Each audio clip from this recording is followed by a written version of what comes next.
अपना Maithili present.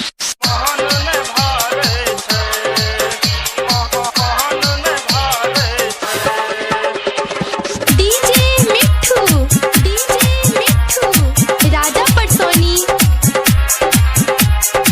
Sangeeta recording studio Hasanpur बाजार।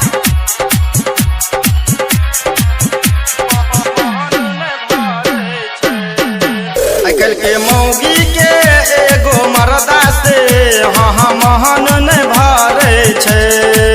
आजकल के मौगी के एगो मरदा से हाँ महन नहीं भरे छे। एगो घरों में एगो बहारों में, एगो घरों में एगो बहारों में टाइम पास करे छे। आजकल के मौगी के एगो मरदा से हाँ महन नहीं भरे छे।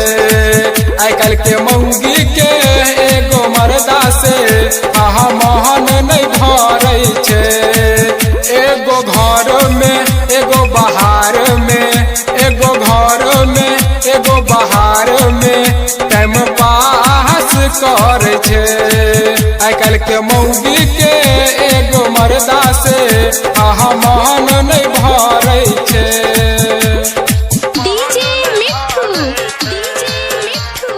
राजा पटसोनी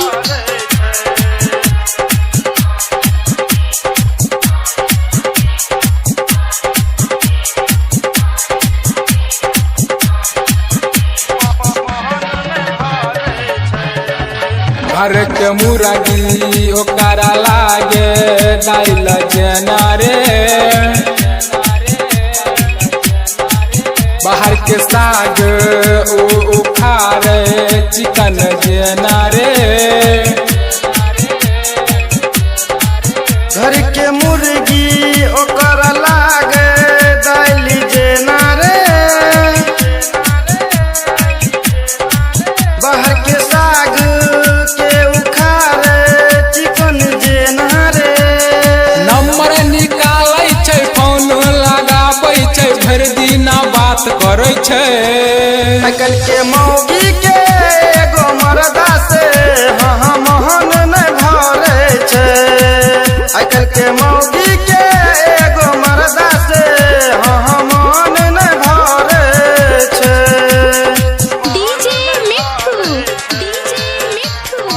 राजा पटसोनी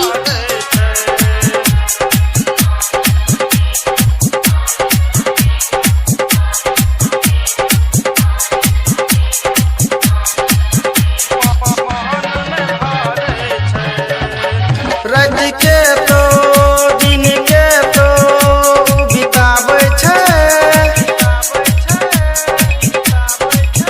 हर थक के उमगर घर आबै छै। रात के तो दिन के तो बिताबै छै। हर थक के मगर घर आबै छै। सुमित शर्मा विजय दीवाना से रोज मिले छै। आजकल के मौगी के एगो मरदा से हाँ महन नहीं भरे छे। आजकल के मौगी के एगो मरदा से हाँ मन नहीं भरे छे। Sangeeta recording studio.